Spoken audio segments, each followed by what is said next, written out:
Thank you, Alicia. Usually she says I threw her down on the railroad tracks when there was a train coming, but service is good for you. All right. I am Cherie, MF, which stands for, that's right, McAlpine-Foster. But I just think it sounds funny to put it down that way, so I like to do that, because it's a little twisted. I'd like to thank the committee. I was really surprised to be asked to be your speaker because I used to be on the committee, and they didn't usually like to hear me talk, because there was usually a lot of teeth involved. And so, you know, my significant other was not in recovery, and I was really angry, and so I was really surprised they were going to turn me loose with a microphone. So I'm really grateful to get to be here and share with you guys today.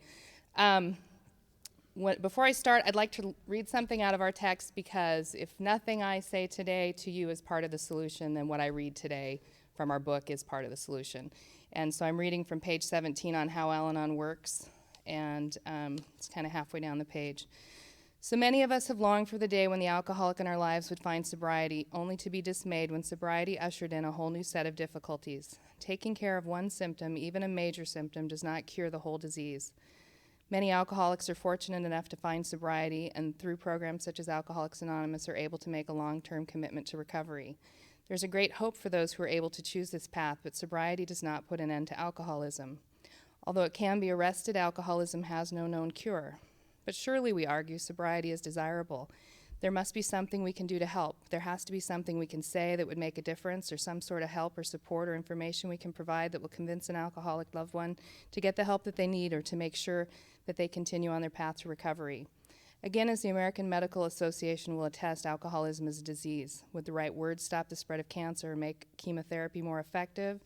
Would our help or good looks or higher income or cleaner house overcome the progression of Alzheimer's disease? Our compassion and support might make a loved one's struggle with an illness easier to bear, but it's simply not within our power to cure someone else's disease. We're powerless over another's alcoholism. We didn't cause the disease, we can't control it, and we can't cure it. So if we can't stop the drinking or guarantee sobriety, why should we come to Alanon? As Al-Anon's first public service announcement used to say, you can see what the drinking is doing to the alcoholic, but can you see what it's doing to you? So I'm here today because of what the alcoholic's drinking did to me. And, you know, my story starts at the beginning of my life. My parents were not professional parents. They did the best they could, but, you know, they didn't have much skill and they didn't have any training. And so, you know, I was born into their lives. They had a life and then they had kids. And so my dad still is today, was a long-haul truck driver when I was growing up, and so he would be gone a lot. And so he would go on the road and be gone for, you know, maybe a month at a time, and he would call home and try to run our household from the road. And so if you've got children and you try to parent them when you're in front of them, you know how hard that is. And so trying to do that from the road was really difficult, you know, because we just kind of listen to what he'd have to say and do whatever we were going to do anyway, you know. And this was the 70s, early 80s, and people didn't even have cell phones, so he'd have to find a payphone and call from the road and try to check up on us. And my mom, she is the youngest of 3 children, and was kind of, I think by the time they had her, they just didn't really teach her any skills. They just told her what to do, and she's a good follower, so she would do what she was told. So she wasn't really good at riding herd on us either, and she worked a lot. And in my estimation, she worked a lot because we were bad kids, and she just didn't want to be home with us. So she didn't leave us home alone. She got us child care, but she got us bad child care. And, you know, when I look back on it, I don't think that she knew she was getting us bad child care, but she got us, you know, people that abused us. And I don't think she knew we were being abused. I just think she's very naive. I like to tell this story about her because it just kind of sums up the whole picture of how naive she is. When my son was about a year old, my dad and mom bought a farm and moved to South Dakota, which that in itself should tell you she's naive. He talked her into moving to South Dakota, but that's not the whole of it. They came back, and they were just coming back for the last load of their stuff before they moved out there, and she stopped by the house, and we were going to watch Ricky Lake on television, and so I went to put the baby down, and she came in, and she just was kind of looking puzzled, and I said, "What's wrong?" And she said, "Well, tell me more about this Ricky Lake." I said, I don't know what you mean. She used to be really heavy. She's a movie star. She lost a lot of weight. She's got a talk show.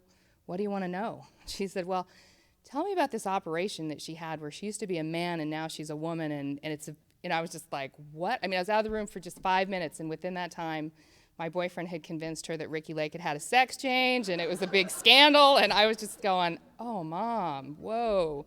So to this day, if I'm talking to her on the phone and she's not sure if I'm pulling her leg or not, she'll say, is this a Ricky Lake thing? Because she knows. She knows she's gullible. So I don't believe she hired people that watched us that would hurt us on purpose. I think she would never do that to somebody's child, so she didn't expect somebody would do that to her children. So my brother and I really got to the point where we would just run them off. You know, she'd hire them, we'd run them off. We would just be bad to them, just as bad to them as we were to her. And so eventually we were home alone when she felt we were old enough to be home alone, and we just ran the neighborhood. And I don't think that was bad parenting either. I wouldn't think to do that today, but back then a lot of kids were home alone while their parents worked. And so we were raising ourselves and running wild, and you know, bad things happened. And so that's part of my story and how I got here, you know, and probably what made me vulnerable to the people in my life that I chose to have in my life. So I, you know, my mom had a broken picker, is kind of how I look at it. And so I was ripe for the finding of him, you know, because he's my drug of choice. You know, when I found him, you know, it's probably that same feeling as I hear alcoholics talking about when they first pick up and they have that feeling. You know, that's what I get when I've got him. And so when I found, and there were a few little hymns before him, you know, and when I've run into some people in Alcoholics Anonymous that were friends of mine in school, and I thought, oh yeah, that makes a lot of sense that my best friends in school would be alcoholic, and that, because they're fun. You know, alcoholics are a lot of fun. Why wouldn't I want to be friends with alcoholics? And you know, the guys were fun too. So, you know, but when I met him, my alcoholic of choice, at 16, I could see that he had a lot of potential.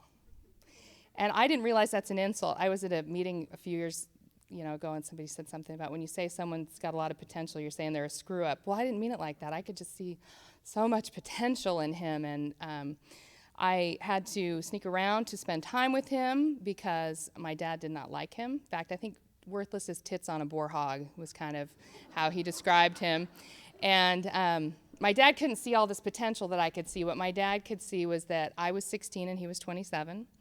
That he was married and had 2 kids, and I didn't, you know, don't think I'm a homewrecker because I recycled him. He was at the curb. She was done with him. I just picked him up. You know, it wasn't, you know, she was happy to be rid of him. So, but my dad could see this potential for heartache. My dad could see that getting involved with somebody who already had 2 kids and that was going to be paying child support for a long time might limit the options that I would have in my life, that, you know, that I might not be able to have as many kids as I would want to have if we were paying for other kids. And, you know, as an adult, he could see that. I couldn't see that. You know, what I could see was that he forbade me from spending time with him, which I don't know if you're a parent, but that's the quickest way to get your kid to do whatever you told them they can't do. I was like, oh yeah, like, when are you leaving again? Right. Because I knew he'd be going back on the road, so he'd tell me I couldn't see him. So when he was in town, I'd sneak around to see him, and when he was out of town, I'd do whatever I wanted. You know, because I told my mom we were just friends, and she's gullible, so she believed we were just friends. So we carried on this relationship, and you know, as time went by, and he was getting a divorce this whole time. It was a long, drawn-out divorce, and I heard him say at some point that he didn't think he wanted to have any more kids. You know, that he felt really guilty about the fact that he wasn't spending time with the kids he had. You know, and I'm sure I heard that. And I know, I've read the big book. I know there's a place in there that talks about alcoholics being selfish and self-centered. Well, codependents are too. You know, alcoholics don't corner the market on that. When I want what I want, I really don't care what you want, because I want what I want. And I'm going to do whatever I've got to do to get what I want. And I might pay attention to what you say, but it's probably not going to sway my decision, because I want what I want. And so I heard him say he didn't want any more kids. I wanted to have a baby, and I made a decision that I would take care of the birth control. So I did. I just didn't use any. So we got pregnant, and I told him, of course, it was an accident. Oops, you know, and by that time, you know, I didn't really think my logistics through. They were still married, and I thought, oh, that's not good. That's not good at all, because, you know, I had a plan, you know. And so when I was about 6 months along, their divorce was finally final. But by then, I was starting to kind of see that maybe my dad might have had a point a little bit, that emotionally he wasn't available. But my dad wasn't emotionally available either. But I think I was I was 18 at that point. I really, I couldn't put that together. I didn't have the perspective to really see that. I could see that he wasn't there for me. I had to have my appendix out when I was pregnant. And if you're my friend and you have to have your appendix out, I'm going to be at the hospital with you. So I expected that he would be there. And he wasn't. He was a musician, and he had a gig, and he was at the bar. And I was devastated. I thought, where do I rank in this, that he would just not be there? And so, but still, I thought, whatever. You just keep pressing forward. And their divorce was final, and I thought, aha, now we can get married and live happily ever after, right? Well, by that point, he had, very little control over whether or not he was having any more children, but he had a lot of control over whether or not he was getting married again, and he was not getting married again. So I thought, okay, well, that's fine. We'll move in together, because then I'll have him in my clutches, where I can work him over every day, and we can have this discussion about getting married all the time, because he'll be there. So we moved in together, and a few months afterwards, our son was born, and, I'm thinking, great, now, happily ever after, we're going to start, this, it's going to be good.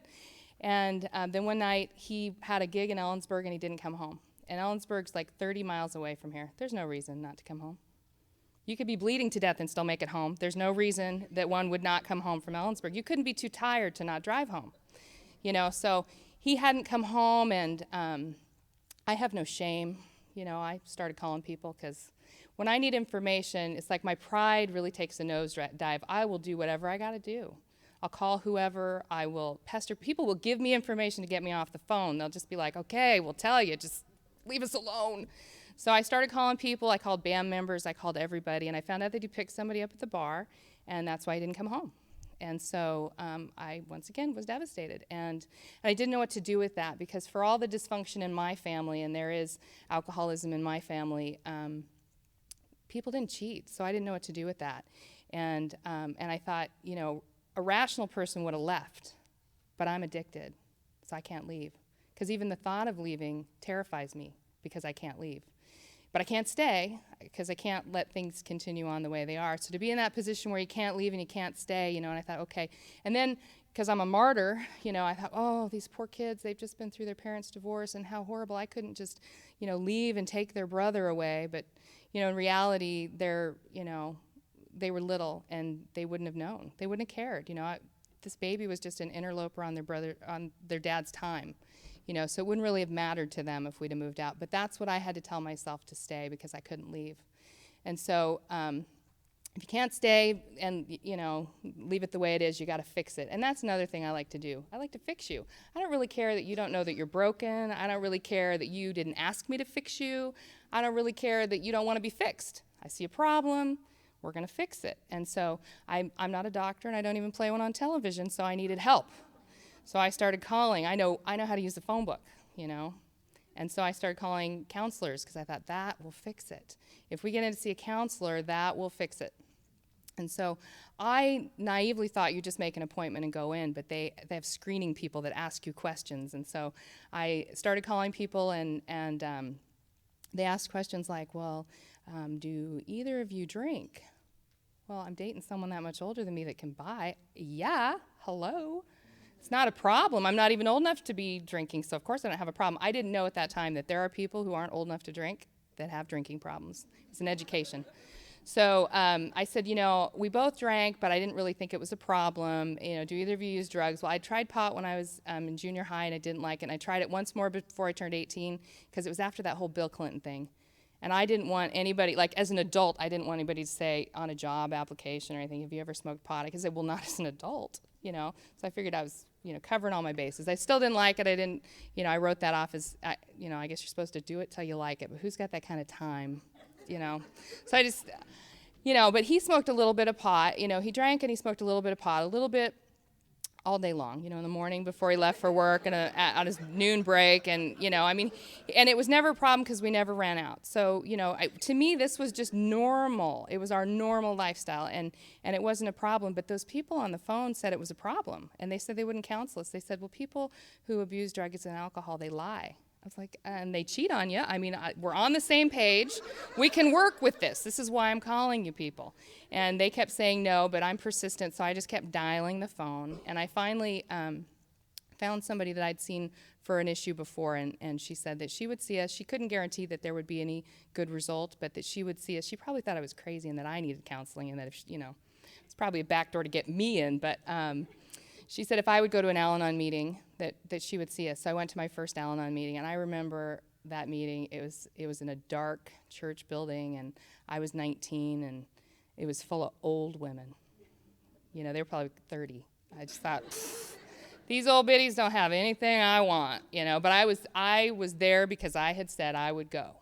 So I went to my first Alanon meeting. I don't remember them saying, get a sponsor, work the steps, keep coming back. I don't remember any of that. They probably said it all, and they probably also thought, oh, look at her. She'll be back. Because there's nowhere else to go, really.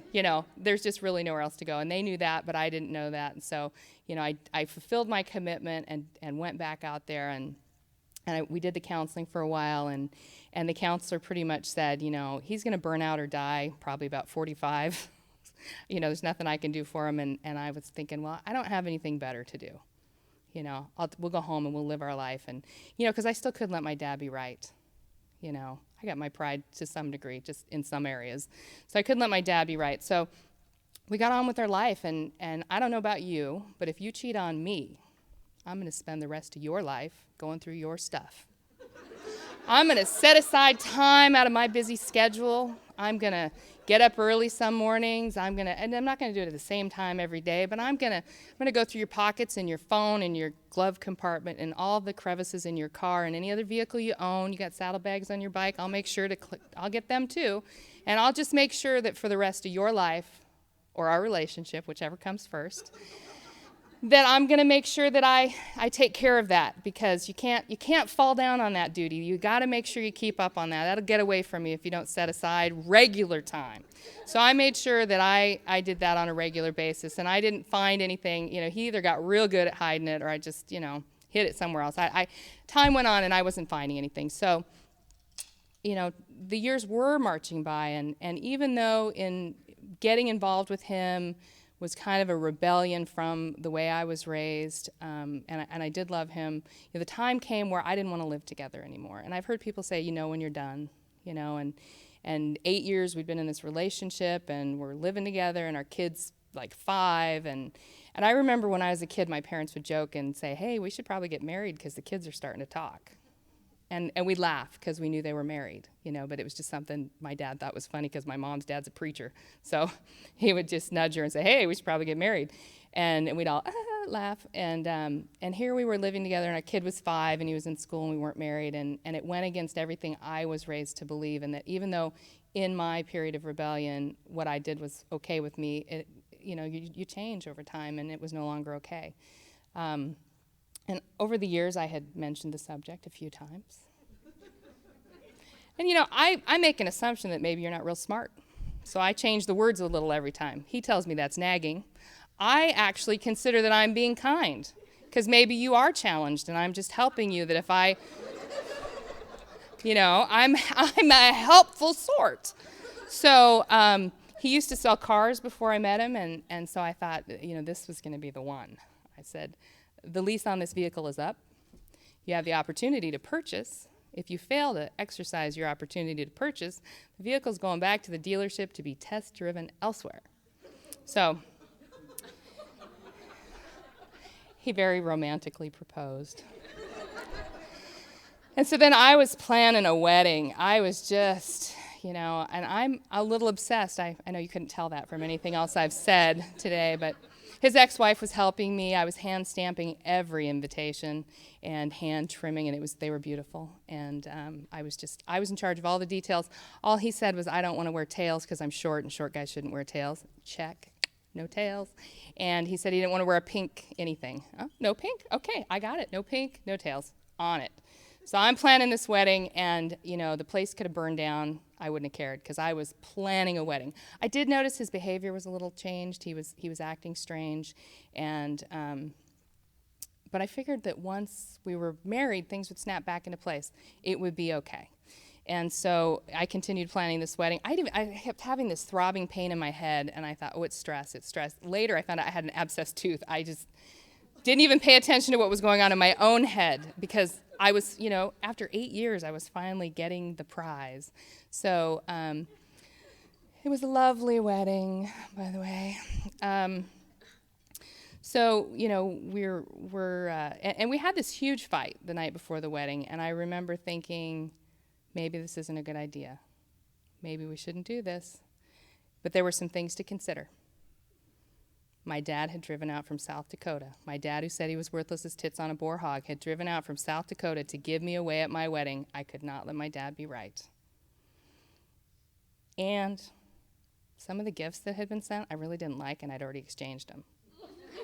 So how do you get married and not send back the gifts people sent because you've already exchanged them? No way. It would be, you can't do that. It'd be better to get divorced later than to... It would be too tacky for words. So there was that. And I did love him. I really did love him, and I really knew I knew what was best for both of us and that it would be okay.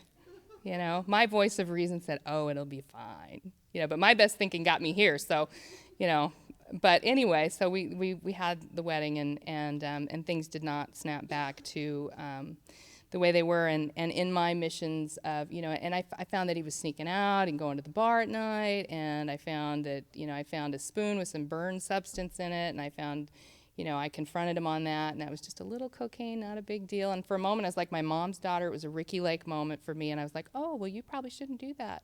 Don't do that anymore. And he said, I won't. Oh, okay. All right. Because this is my happily ever after, and you do not want to mess with my happily ever after. So, time went by, and he was not modifying his behavior by all indications. I would eventually have to go to bed because I'd have to wake up in the morning to go to work, and he worked for himself. And so he'd say, I'm just going to spend a little time out in the shop. And I'd wake up and he'd be gone, and I'd spend lots of time waiting by the window, being real mad, waiting for him to come home. Or I'd fall asleep and I'd wake up when he came in, and he got real good at just throwing his shirt over the alarm clock so I couldn't see what time it was. So I got a day-glow watch so I could see that it was 4 in the morning and there's nothing open at 4 in the morning, and it just got this, the craziness just escalates and escalates. And so, time went by and things weren't changing, and so I called the doctor. The good news was we were married. The better news was I'd put him on my health insurance. So I called the doctor, and I thought he maybe needed to go to treatment. And so I got the paperwork for him, and I filled out the paperwork, and I signed several of the papers, which he told me later was forgery. And I'm thinking, really? Like, that's my biggest sin? It's a community property state. I own half his signature, so... So I got him into treatment, and he went out to sundown, and he stayed. I don't even think he stayed through the blackout period. He packed his bag, and he trudged up the road. And I'm sure that he walked out because he knew if he'd called me from there wanting a ride, I'd have said, oh, no, baby, stay. And so he walked out, so he called me from the Pomona Tavern, which wasn't open, but they have a payphone. And so he called me to have me come pick him up, and I thought, oh, well, I better go get him because he's on the side of a road to a treatment center. Some other crazy woman might pick him up. You cannot leave a man on the road to a treatment center. She might have dropped one off and just picked mine up on the way home. I had to get him. So I went and picked him up, and he told me it was going to be different. And it was, because if alcoholism isn't treated, it's progressively worse, and it gets different. And so things got worse and worse, and the really sad thing is when I look back on that, and I hear people say this, if you think someone might be an alcoholic, you should take a look at their spouse. If their spouse is insane and throwing things and out on the front yard screaming like a banshee, there might be an alcoholic in the house that just wants some peace. And that would have been a good example of what was going on at my house. I was enraged. I was violent. I would hit him. And, I was mean to the children because I was angry. I remember he did finally go to stay 28 days at sundown and graduated and did not stay sober. And then he did some outpatient stuff, and I do drive-bys to see if he was where he was supposed to be. Because I can go anywhere I need to go via where you might be. Because gang members are not the only people doing drive-bys in Yakima. There's a lot of crazy Alanons doing them too. So I would drive by, and during this time, I had read something that said I should go to Alanon, and I realized, well, I don't have a problem. I don't need to go someplace. If he would just do what he needs to do, I would be fine. But what I didn't know is by that point I would not have been fine. I have heard somebody say, we all start out as little cucumbers, and alcoholism is kind of the pickle jar we sit in, and once you've sat there a while, you can't wash that off. So by then I was a pickle, not a cucumber, and him getting sober wouldn't have fixed that. And so I remember one day him not being at treatment where he's supposed to be, and I had the kids in the car, and I went and found him and chased him out of where he was, and chased him around. Luckily, he was pretty fast, so I didn't catch him, and the kids were in the car. We were downtown, and the kids were in the car, and they didn't need to see that, but I couldn't stop because I was crazy. And, today I know I could have driven home, talked to him about it later, but then I couldn't do that. I couldn't do that. And by that point, I'd been to a couple Alanon meetings. There was a crazy Saturday meeting full of very angry people, and we'd all kind of go throw up a little. You throw up some of your problems, and you feel a little better because you got a little bit out, but there wasn't any recovery at that meeting, but that was the only meeting I would get to. And so I went there sometimes, and it probably kept me from killing him, but I wasn't getting any better, and I was just probably progressively getting crazier.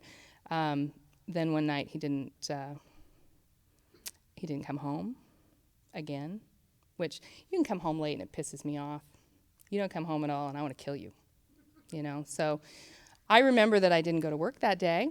I don't remember where my son was. That's the part of my story that makes me the saddest, that I don't remember where my son was that day. I remember that I would happily have killed him. I don't remember where my son was, and I'm the sober one. And so he came home finally. I confronted him. Luckily, he'd smoked a lot of crack and drank a lot, and he was skinny, and I wasn't that skinny. And he was fast, and he got away from me. And I chased him around our business and our yard, and he got away from me far enough that he could get in his Blazer, and he was leaving. And so I found myself hanging on the front of his bug screen of his K5 Blazer, just screaming for him to get out and fight like a man. And we were on Keys Road, and traffic went through back then, and it was the middle of the day, and I like had this moment of clarity where I realized, the cops are probably going to come. Somebody's probably going to see this and call the cops, and they're going to come, and somebody's going to go to jail today. Who's going to jail today? Well, probably not the poor guy in the Blazer that's just trying to get away. It's probably going to be the crazy lady. Yeah, I'm going to go to jail. And my kid's going to come home to somebody that can't stay sober and take care of him. And whose fault is that going to be? It's going to be my fault. I mean, he just wants me to leave him alone. And I'm the one who's so far out of their head that's making choices that's endangering, the welfare of my child. So I had to let him go. And so I let him go, and I decided I probably should move out. So I moved out, but I didn't move far. And we were working on the relationship, which I don't know. I've got such good relationship skills. That meant we were still sleeping together, just in case you couldn't read between the lines. Because, he had his arms wrapped around his addiction, and I had my arms wrapped around him. So we weren't really communicating real well. So we're having this relationship, and, God sent somebody who I didn't like anyway to give me a message I didn't want to hear, that he was seeing some bartender, and so luckily I still had a key to the house. So I confronted him, and he left a crazy woman at home. He left. I confronted him, I yelled at him, and he left. And I called my best friends from high school, and we took everything in the house, his bathrobe, the refrigerator, everything. You don't leave a crazy woman at your house. I found her shoes, and I cut them up with a knife, and I felt very justified. And they don't come apart like they do on television, like she's running and breaks a heel. I had to saw those shoes apart to get them to come apart. And the shower curtain and everything. It was a frenzy. It was insane. And then I went to an Alanon meeting afterwards. And none of them, I don't think I felt free enough to explain to them what I had just done, but I went to a meeting because I knew it was a good place to go. And and I'd like to let you think that I'm a nice person and I left it at that, but I'm really not. So I called the landlord and said, just in case you wondered why you haven't been getting the rent, it's because he's loaded. And he's spending all his money on drugs and alcohol, so just thought you might like to know. And that'll get you a 3-day eviction notice. So I had really done him a favor because he didn't have a lot to pack, because I'd taken everything. Meanwhile, I'm living in a trailer up the road in like a hoarder with a path, because everything he owned and I owned is piled up to the ceiling. It was insane, absolutely insane. And I couldn't just let it go at that because I didn't want to think I hadn't worked hard enough on the relationship. So we decided that, he decided at that point that he might actually have a problem besides just a mean wife. And he called and got himself into treatment over in Monroe, and he went to treatment, and I drove him over. And we spent the next 28 days talking on the phone, and we decided we were going to give it a try and try to work it out. So when he came back, things had changed, and he had always made the decisions about where we were going to live. He always made most of the money, and so he was in control. And he came back, and at that last part of his, story of that at that time, he'd burned so many bridges he couldn't go back to that career. And so I had to make the money, and I had to make the decisions, and I had to find us a place to live. And I was so pissed off that you just would not have wanted to stand next to me. I mean, I was just furious. Like, how dare he? For all that my dad was not emotionally available, he provided. How dare he leave me in a position where I had to make all these decisions and had to do all this stuff? And today I realize what a blessing. A lot of women don't get that until they're in their 50s and their husbands die. In my 20s, I learned that I can do all that stuff if I have to. During that time, the sick Alanon meeting folded. It was such a sick meeting. It's like everybody, there was just a room full of angry, vicious women, and one man who I later saw in Alcoholics Anonymous, so I'm sure we turned him. He was like, oh, hell no, I do not want to be associated with these crazy women. I'm sure I'm an alcoholic. That's probably not what happened, but that's what I tell myself because it's funny that way. So that meeting folded, and I was forced to find other meetings, and at that point, our literature says I can be in a relationship with an alcoholic whether he's drinking or not, and that's what I wanted. And that first meeting, everybody had left their alcoholics, and I think there was a period of time in Alanon where that was kind of the party line, was just kind of get rid of them and move on, and that might have just been what I heard, but that seemed to be what I was hearing, and so that's not what I wanted, and so I stumbled into a meeting where there were people who were trying to stay married, and what I understand from recovery for myself is I need to find people who have what I want and do what they do. So I got involved with those people, and I was pissed off that my car broke down, and they said really mean things to me like, well, even if he was sober, it wouldn't be his job to provide you with a car.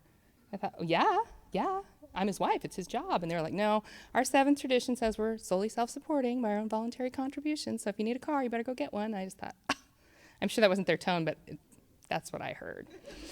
And they said really vicious things to me, like that I wasn't a victim, that I was a volunteer, that nobody had kept me there against my will, that I had chosen to stay.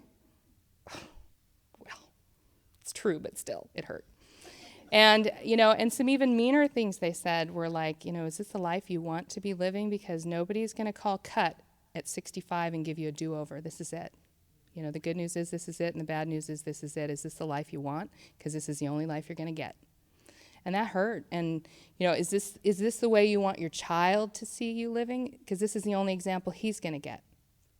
So I had to make some choices about my own attitude, and I had to start living my own life, and that was hard. That's when I got involved in service, and what I really found, this is terrible. So I apologize to all the members of that committee that are here that I might have bitten in the past. It's a great opportunity to say I'm sorry. I joined the Roundup committee, and I could go in there and just chew the legs off of alcoholics and go home. And they weren't my alcoholics, so I didn't have to go home with them. And so I could go home, and my alcoholic didn't have any teeth marks in him, because service is where you work out your control issues. So I could go in there and work on my control issues and then go home. And so it was a safe place to learn that, whatever I said there wasn't going to have a big impact on the whole, because the group as a whole makes the decisions, and so you get to learn how to play being in service. So I got to do that, and I got to learn that my recovery is about my life. It's not about coming in here and getting a Band-Aid on a bullet hole. It's about how I live my life and getting a life and getting to be an example for my son of what I want my life to be. And so my life started to change, and it wasn't about him getting sober, because I needed to be happy whether he was drinking or not. People get sober and they die. People get sober and they get loaded again. And if I'm hanging all of my happiness on somebody's sobriety and then they die, does that mean I can't ever be happy again? Or if they don't stay sober, I can't be happy? So I needed to rethink all of those things and realize that this is about me. And it's about living the life that I want to live. And so, I got to go to campouts, and I also got to learn about grieving the life that I thought I wanted. I thought I wanted this happily ever after that Walt Disney sells us. and it's a load of crap. There is no happily ever after. There's the life you've got and the stuff that happens in it, and nobody gets happily ever after. You get your life and what comes next, and there's really no right decisions. There's the decisions you make and what happens because of the decisions you make. And I got to relearn all that stuff because I didn't know that when I got here. I didn't have those tools when I got here. I got to raise my son, and I got to be present in his life, which I wasn't present when I got here. Because I was following my alcoholic so hot and heavy that I didn't really, I was his mom and I took care of his basic needs, but I wasn't really there for him, And so here I got to learn, if your person can't be sober to go to the holidays, you can go without him. I didn't know that. It's like you can take a separate car. If you can't make it to Little League, you can go without him. I learned that I could have a plan B. Plan A is we all go together as a family and it's great. Plan B is I do what I was going to do anyway. I do the next right thing. And I learned that here. I would not have known that on my own. So I got a chance to make amends to the bartender with the shoes. I ran into her. And I remember, we were going someplace, and he called to say, I just got to let you know she's going to be there. And I thought, well, that was awfully sweet of him to let me know. And probably wanted to defray any fallout that might occur. And so I got to call some people from the program and talk to them about it. And they said mean things to me again. They just always talk mean to me. They said, well, gosh, if you were an alcoholic, I think you owe her an amends. Obviously, you didn't hear what I just told you, my story. And they said, well, it's a small town, but it's a big town, and if people just pop up out of nowhere that you haven't seen in years, sometimes that's an indication you might owe them amends. And I thought, I don't think so. But I got to pray about it. I got to think about it. What I realized today is I know what he told me, and she knew what he told her, and he was a liar. So I didn't have the right to go to her job and leave her condom as a tip, which I thought's a good tip if someone's sleeping with your husband. I didn't have the right to cut her shoes up. I didn't have a right to take all of my friends up and make her wait on all of us. And I didn't have a right to do all that stuff. I had the right to leave him, but I didn't have the right to do that. And so I called her, because of course I still had her phone number in my phone, because I'm sick. I've never gotten all the way well. I'm well-er. And so I called her and wanted to get together, and she told me we're good. We didn't need to get together at all. And finally, she relented to letting me come to her house where she had several large Rottweilers.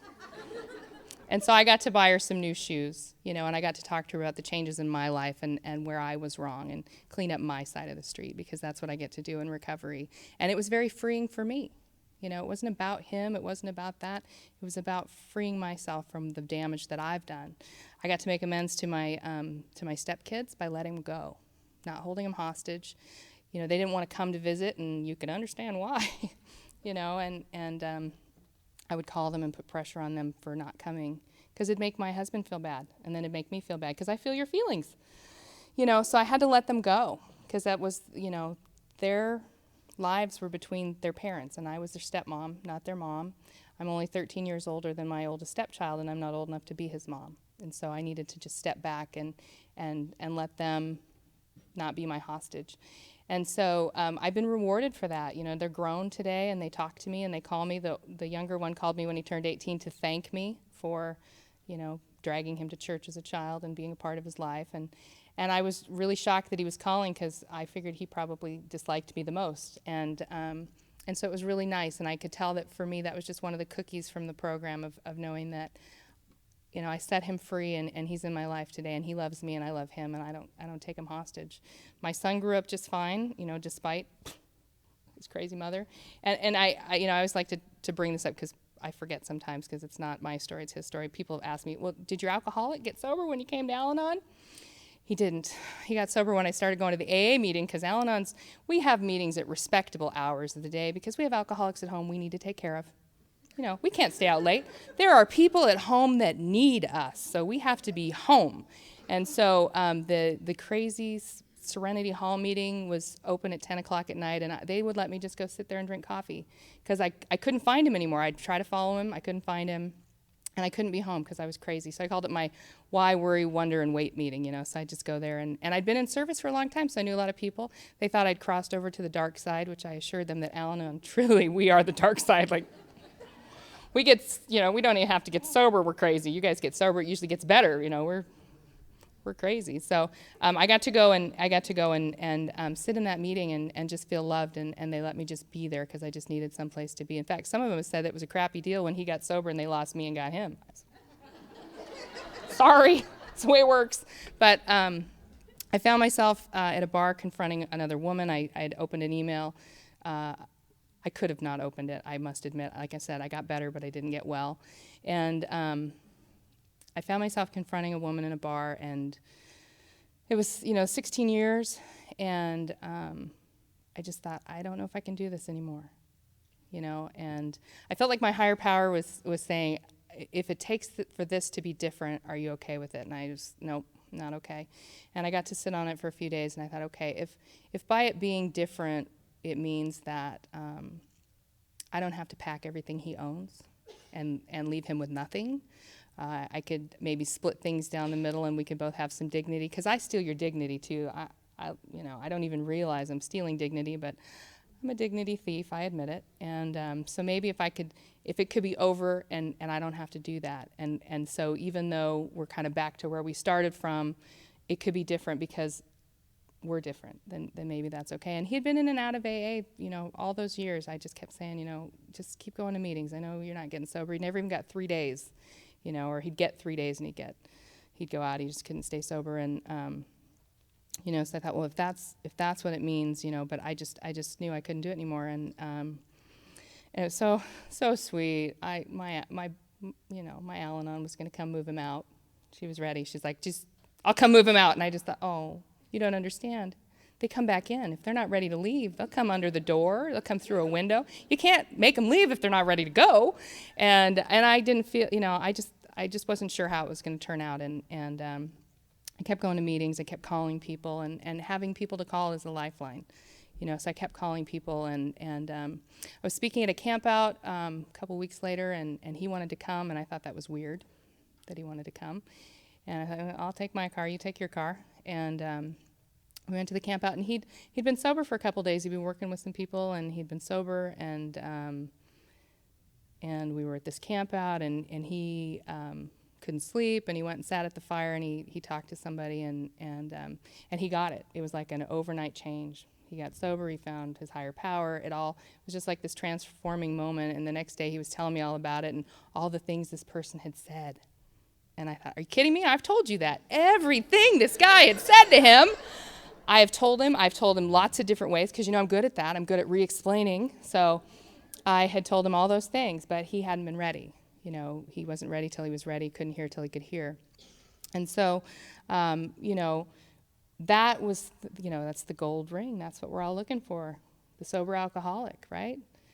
But I look good. I liked, Pat said it. I look good standing next to a drunk. It doesn't take much. They screw up all the time.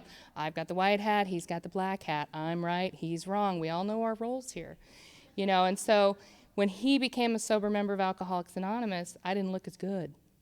I was a little dingy. I needed to work harder on my own program. The good thing for me is I'd been in Alanon for 5 years. There'd been a couple times where I thought he might get sober, and I'd had lots of words of information from people, and a couple people had said, if he does get sober, your life's going to change in ways you're not thinking about right now. Like, he might want to, have a key to the car. That's not going to happen. What do you mean, key to the car? Might want to write checks in the checkbook. Well, he makes for funny math, because I'll write him a check, and he adds a couple numbers to it, and then they clear at the bank. That's not going to happen. He might want to make decisions around the household. Well, no. Because I'm a good little Alanon. I've got a basket, and I follow you, and as you drop your responsibilities, I pick them up, and I put them in my basket, and then they're mine, and I take care of them all. My basket gets bigger and heavier, and I get angrier and meaner, but I carry the basket. And he might want some of those things. And so luckily I'd had time in the program to know that would be an issue, and that I had, I had to think about that, and I had to pray about that and be willing, if that was going to be what was going to happen. And that's huge for a control freak like me, to just think, oh my gosh, I'm going to turn it over. And so luckily I had a program, and when you're in a relationship with somebody that's been based on addiction, and then they change, you don't know who you're with.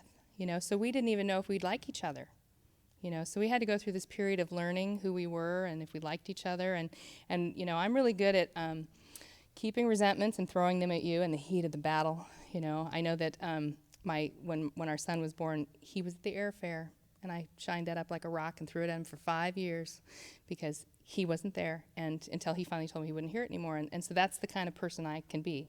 And so when he got sober, I had to take stock of that, because I would say, but you always, and he'd say, I used to do that, but I don't do that anymore. And I had to, oh, that's right, darn it.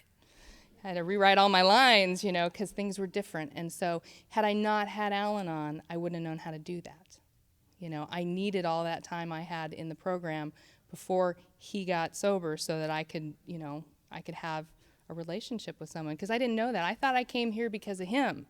But really, I had to come here because I am sick. I am sick and twisted, you know, and I know what to do when things are crazy. I don't always know what to do when things are good.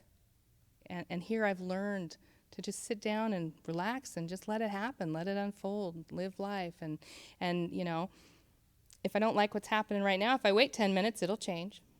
You know, and today we live in a sober household, but our life's not perfect, because life happens. You know, we live in life on life's terms, and a lot of times when you're out there, you know, living your alcoholic story, you cause damage to yourself. And so, you know, he may not live as long as I'd like him to. So I have to remember to stay in today, enjoy today.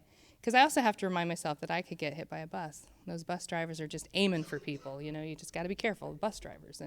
And so I got to remind myself of that all we have is today. All we have is just this moment that we're in. And, you know, I realize that, you know, oftentimes that he's the anvil that my higher power uses to beat me on to get me into shape. You know, that maybe a lot of him staying out there was because I wasn't ready. You know, I'm not that powerful, but you know, I noticed that even though I never got well, the more that I could take my hands off of his stuff and quit being the mattress he landed on when he was falling, you know, that he got better. So I am grateful that I love an alcoholic. I am grateful that I got to come and speak with you guys today. I'm grateful that many of you are part of my story, and I thank you very much.